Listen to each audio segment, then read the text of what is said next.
अस्सलाम वालेकुम गाइस, मैं हूं प्रकाशिफ और आप देख रहे हैं बेसिक्स ऑफ लिंग्विस्टिक्स। आज हम लोग ब्रांचेस ऑफ लिंग्विस्टिक्स को डिस्कस करेंगे, लेकिन उनमें हम लोग मैक्रो लिंग्विस्टिक्स की ब्रांचेस को डिस्कस करेंगे। अपनी पिछली वीडियो में हम लोगों ने माइक्रो लिंग्विस्टिक्स की ब्रांचेस को डिस्कस किया, जिनमें phonetics, phonology, morphology, syntax, semantics, pragmatics, discourse etcetera. लेकिन लेक्चर को स्टार्ट करने से पहले मेरी आप लोगों से रिक्वेस्ट है, मेरे चैनल को सब्सक्राइब करें, मेरी वीडियो को लाइक करें, ज़्यादा से ज़्यादा शेयर करें और जाते जाते बेल आइकन को भी प्रेस करें ताकि आपको आने वाली सारी अपडेट्स और सारे नोटिफिकेशंस मिल सकें।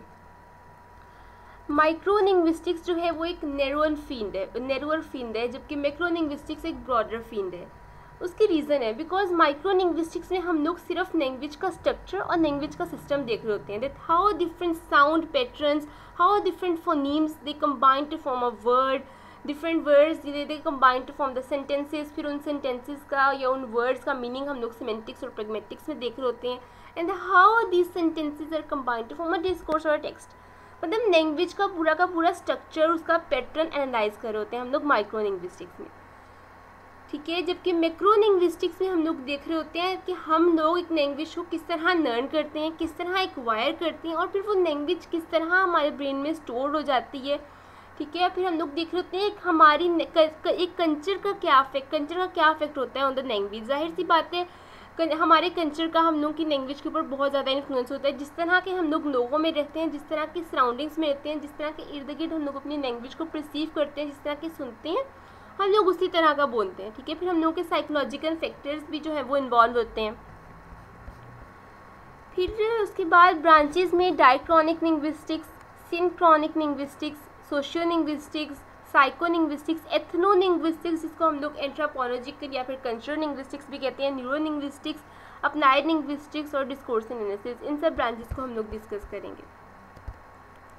सबसे पहले डायक्रॉनिक लिंग्विस्टिक्स। डायक्रॉनिक लिंग्विस्टिक्स में हम लोग देख रहे होते हैं that how language developed, how it emerge in the society, how it developed, ठीक है। फिर लैंग्वेज डेवलप होने के बाद कितनी देर तक रही, फिर वो लैंग्वेज किस तरह से चेंज हुई, and how did way language decline, हम लोग देख रहे होते हैं।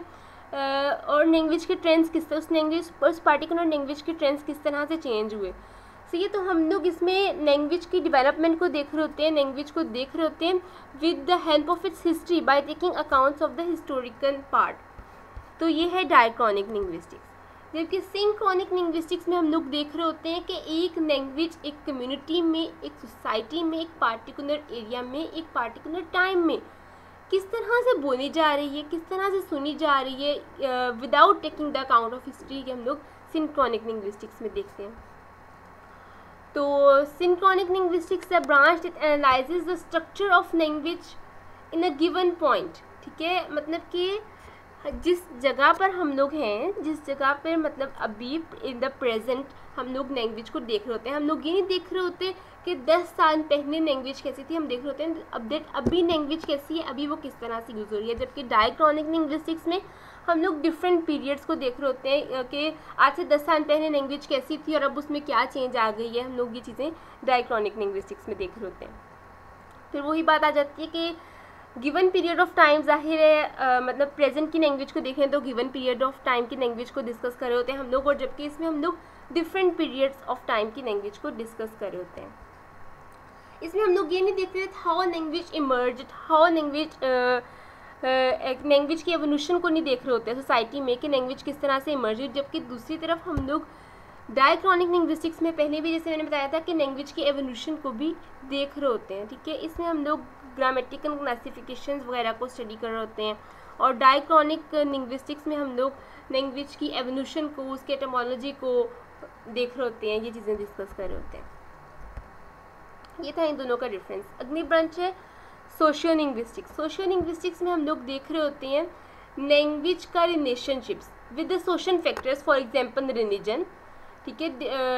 डिफरेंट रिलीजन का, एक रिलीजन का क्या इम्पेक्ट होता है लैंग्वेज के ऊपर, हम लोग की सोशल क्लास का क्या इम्पेक्ट होता है हम लोग की लैंग्वेज के ऊपर। जाहिर सी बात है 3 क्लासेस होती हैं, अपर क्लास, मिडिल क्लास और लोअर क्लास, ठीक है। तीनों क्लासेस के लोग डिफरेंट तरह से बोल रहे होते हैं। फिर हम लोग की ऑक्यूपेशनल डायलेक्ट, जिस जगह पे हम रहते हैं उस जगह का क्या इम्पेक्ट है हम लोग की लैंग्वेज के ऊपर। फिर जेंडर का क्या इन्फ्लुएंस है लैंग्वेज के ऊपर, और बायलिंगुअलिज्म, बाइलिंगुअलिज्म बेसिकली कहते हैं कि बाइलिंगुअलिस्ट उस इंसान को कहते हैं जो दो लैंग्वेजेस बोल सकता हो, ठीक है। तो जाहिर सी बात है जब हम लोग दो लैंग्वेजेस बोल सकते हैं तो हम लोग की फर्स्ट लैंग्वेज का इन्फ्लुएंस आता है हम लोग की सेकंड लैंग्वेज के ऊपर, थोड़ा बहुत सेकंड लैंग्वेज का इन्फ्लुएंस आता है फर्स्ट लैंग्वेज के ऊपर। तो ये सारी चीज़ें हम लोग सोशियो लिंग्विस्टिक्स में देख रहे होते हैं, ठीक है। और देख रहे होते हैं कि सोसाइटी में लैंग्वेज किस तरह से यूज़ हो रही है और लैंग्वेज का सोशल फैक्टर्स के साथ क्या जो है वो रिलेशनशिप है। उसके बाद नेक्स्ट है साइकोलिंग्विस्टिक्स। साइकोलिंग्विस्टिक्स में हम लोग देख रहे होते हैं दैट हम लोग साइकोलॉजिकल फैक्टर्स को देख रहे होते हैं कि किस तरह ह्यूमन बींग्स लैंग्वेज को लर्न करते हैं, एक्वायर करते हैं, फिर किस तरह उसे वो यूज़ करते हैं और किस तरह वो लैंग्वेज को जो है वो प्रोड्यूस करते हैं, ठीक है। इसमें हम लोग कॉग्निटिव प्रोसेस यानी कि मेंटल प्रोसेस देख रहे होते हैं और इन उस मेंटल प्रोसेस को अकाउंट में रखते हुए, उस मेंटल प्रोसेस को देखते हुए, by taking account of that mental process हम लोग देख रहे होते हैं कि एक सेंटेंस का क्या ग्रामेटिकल मीनिंग है, क्या वोकेबलरी है उसकी, वर्ड्स, अटेंसेस, टेक्स्ट, हम लोग ये सारा कुछ देख रहे होते हैं। फिर हम लोग ये देखते हैं कि बच्चों की that how children learn language development and psycholinguistics हम लोग देख रहे होते हैं कि children's ability to learn language, how children learn language, how they acquire language, वो एक दिन में कितने वर्ड सीखते हैं और मतलब क्या मतलब बच्चे किस तरह लैंग्वेज को लर्न करते हैं, ये भी हम लोग की साइको लिंग्विस्टिक्स का पार्ट है। उसके बाद एथनो लिंग्विस्टिक्स में हम लोग देख रहे होते हैं the language relationship with the culture.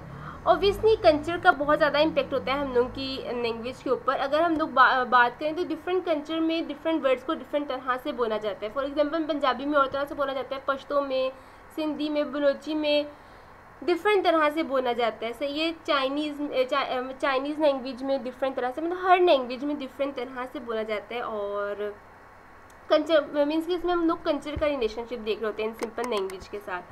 Studies the way perception and conceptualization influence language and show how language is linked to different culture and societies.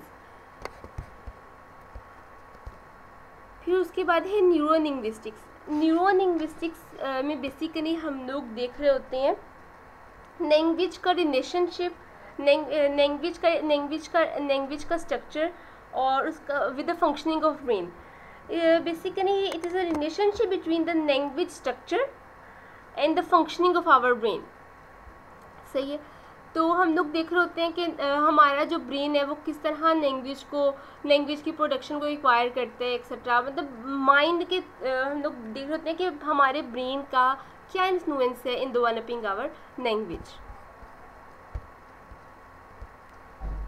फिर उसके बाद डिस्कोर्स जो है वो एक लैटिन वर्ड से ड्राइव हुआ है जिसका मीनिंग है प्रैक्टिस ऑफ रनिंग और वर्किंग आउट, ठीक है। डिस्कोर्स में हम लोग क्या देख रहे होते हैं कि स्ट्रेचेज ऑफ स्पोकन और रिटन लैंग्वेज। अब ज़रूरी नहीं है एक सेंटेंस से ज़्यादा कि मैं बात कर रही हूँ, ठीक है, ज़रूरी नहीं है वो रिटन हो, it can be oral, because हम लोग एक मतलब मैं बात कर रही हूँ, मैं ज़्यादा बोल रही हूँ एक सेंटेंस ज़्यादा, तो वो डिस्कोर्स है, चाहे वो वर्बल हो या वो रिटन हो, ठीक है। हम लोग इसमें देख रहे होते हैं how different sentences they combine to form a text और एक बात बनाते हैं, वो कंबाइन होकर एक लैंग्वेज का एक coherent stretches of language produce करते हैं। ये हम लोग डिस्कोर्स एनालिसिस में देख रहे होते हैं। होप सो आप लोगों को यहाँ तक सारी समझ आ गई होगी। Thank you very much. और जाने से पहले मेरी वीडियो को लाइक करें, ज़्यादा से ज़्यादा शेयर करें, मेरे चैनल को सब्सक्राइब करें। अल्लाह हाफिज़।